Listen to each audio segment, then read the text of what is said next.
Hi everyone. This is Safin live from directly National Police Academy, Hyderabad, and Happy Republic to all of you. Uh, you all know that today the India became the republic by adopting a constitution, which took almost 2 years and 11 months to come into picture. और उस संविधान की वजह से आज हम जो भी है यहाँ पे है। आज जो भी हमने पाया है उसके पीछे उस संविधान का सबसे बड़ा हाथ है। और इसीलिए आप सबको इस गणतंत्र दिन के मौके पर मेरी यही गुजारिश है कि ज़्यादातर मैंने जो देखा है, इवन मेरे केस में भी यही था कि पिछले काफ़ी टाइम से जब से मैंने यूपीएससी का प्रिपरेशन स्टार्ट किया तब मुझे पता चला कि how great our constitution is. Problem यह है कि इस देश में ज़्यादातर लोगों को यही नहीं पता कि हमारे कॉन्स्टिट्यूशन में क्या है, हमारा संविधान कैसा है, हमारी संविधान में हमें कौन से मूलभूत अधिकार दिए गए हैं और वही संविधान हम पे कुछ कर्तव्य भी अदा करने की जिम्मेदारी डालता है। वो कर्तव्य कौन सा है? अनुच्छेद 51, आर्टिकल 51, जिसमें हमारी फंडामेंटल ड्यूटीज हमें दिखाई गई कि हमें इस देश के लिए क्या करना है और ये देश हमारे लिए क्या करेगा। ये वो संविधान है जिसने बिना आपकी जात पात पूछे, बिना आपकी उम्र पूछे, बिना आपके पैसे पूछे, आप अमीर है या गरीब पूछे, आपको सार्वत्रिक वयस्क मताधिकार दिया है। यानी अगर अनिल अंबानी या मुकेश अंबानी के बेटे के वोट का जितना वैल्यू है उतना ही वैल्यू वो खेत में काम करते हुए मजदूर के वोट का भी है। ये समानता सिर्फ और सिर्फ हमें अपना संविधान देता है। और इसी संविधान की कद्र करते हुए, इस समानता की कद्र करते हुए, इस अधिकार की कद्र करते हुए हम सबको अपनी जो जिम्मेदारियां है उसे अच्छे से निभाना पड़ेगा। प्रॉब्लम ये होता है कि जब भी हम बात करते हैं संविधान की, जब भी हम बात करते हैं लोकशाही की, जब भी हम बात करते हैं हमारे अधिकारों की, तब कहीं ना कहीं हम अपने फर्ज की बात करना भूल जाते हैं। हम ये कहते हैं कि सरकार को हमारे लिए ये करना चाहिए, हम ये कहते हैं कि प्रशासन को हमारे लिए कि ये कहना चाहिए, और ये कहना चाहिए, ये हमारा अधिकार है। लेकिन उसी टाइम हमें ये भी पूछना पड़ेगा कि हमें देश के लिए क्या करना है।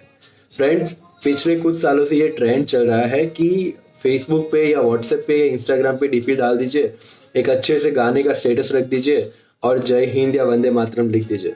This is called patriotism. और इस पे काफ़ी सरकेजम भी आता है। I am not against it. हमारे पास नेशनल हॉलीडे है, this is our national festival and we should promote it. We should put our DP as tricolor. We should put some patriotic song as our status. There is no harm in that. But यही action के साथ, यही emotion के साथ एक action भी जुड़ा होना चाहिए कि हम अपने देश के लिए क्या कर सकते हैं। और बिलीव मी, हमें कुछ बड़ा करने की ज़रूरत नहीं है। हमें ना तो जाने की ज़रूरत है किसी ओल्ड एज होम में, या ना तो जाने की ज़रूरत है किसी ऑर्फनेज होम में, या ना ही 10 जगह पे जाके तिरंगे को सैल्यूट करने की ज़रूरत है। ज़रूरत है हम अपने आप से जितना बेहतर कर सकते हैं उतना करें। अगर हम पढ़ाई कर रहे हैं अच्छी, तो हम बहुत अच्छे से पढ़ाई करें। अगर हम किसी स्पोर्ट्स में अच्छे हैं तो हम उसमें जान लगा दें, और यही लगाई हुई जान इस देश को इंटरनेशनल लेवल पे एक दिन नाम दिलाएगा। तो हम जो कुछ भी कर रहे हैं, हमें कुछ अलग से करने की ज़रूरत नहीं है। हम जो कुछ भी कर रहे हैं उसमें हमें ये देखना है कि मैं जो कर रहा हूँ उससे मेरे मुल्क का क्या फ़ायदा है, और मैं जो कर रहा हूँ उससे मेजॉरिटी लोगों का फ़ायदा है या नहीं। अगर है तो वो आपकी देशभक्ति है।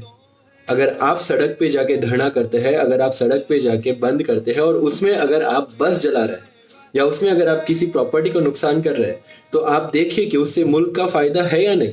नहीं है। अगर आप किसान की मांग के लिए उसके साथ खड़े रहेंगे, उसकी मांग अगर पूरी होगी तो उसमें देश का फायदा है, और वही सच्ची देशभक्ति है। लेकिन उसी मांग को दिखाने के लिए अगर आप रेलवे की पटरी उखाड़ रहे हैं, या अगर आप बसें जला रहे हैं, या किसी भी पब्लिक प्रॉपर्टी को नुकसान कर रहे हैं, ना तो किसान का फायदा हो रहा है, ना तो मुल्क का फायदा हो रहा है, और ना ही हम अपनी देशभक्ति दिखा रहे हैं। इस बात को समझने की जरूरत है। राइट, सच्ची देशभक्ति की बहुत डेफिनेशंस मिली है हमें। हमें कौन सी अडॉप्ट करनी है हम पे है। और मुझे जो लगता है वो ये है कि मैं जो कर रहा हूँ उसमें अगर मैं अपने मुल्क के बारे में सोच रहा हूँ, मैं जो कर रहा हूँ अगर उससे एक आम हिंदुस्तानी का भला हो रहा है, तो मैं देशभक्ति का काम कर रहा हूँ। ये मेरी डेफिनेशन है, मैं किसी पे थोपना नहीं चाहता। लेकिन एक चीज़ डेफिनेटली कहना चाहूँगा कि आज के दिन, इस गणतंत्र के दिन, हम सबको ये तय करना चाहिए कि हम जो कुछ भी करेंगे उसमें हमारे मुल्क का भला हो रहा है या नहीं। अगर हो रहा है तो हम इस देश की सेवा कर रहे हैं, कोई ज़रूरत नहीं है हमें सरहद पे जाके लड़ने की, कोई ज़रूरत नहीं है हमें दूसरे देशों के खिलाफ कुछ गंदा बोलने की, कोई ज़रूरत नहीं है हमें कुछ और दिखाने की। ज़रूरत है हमें सिर्फ अपना काम पूरी ईमानदारी और निष्ठा से करने की। और वही करते करते अगर 125 करोड़ हिंदुस्तानी अपना काम पूरी निष्ठा से करेंगे, पूरी ईमानदारी से करेंगे, सोच लीजिए इस देश का क्या होने वाला है। हम एक महान राष्ट्र की ओर बढ़ रहे हैं और उसमें आप सबका जो कंट्रीब्यूशन है वो काफ़ी इम्पोर्टेंट है। इस गणतंत्र दिन पे आप सबको मेरी ओर से हार्दिक शुभकामनाएं।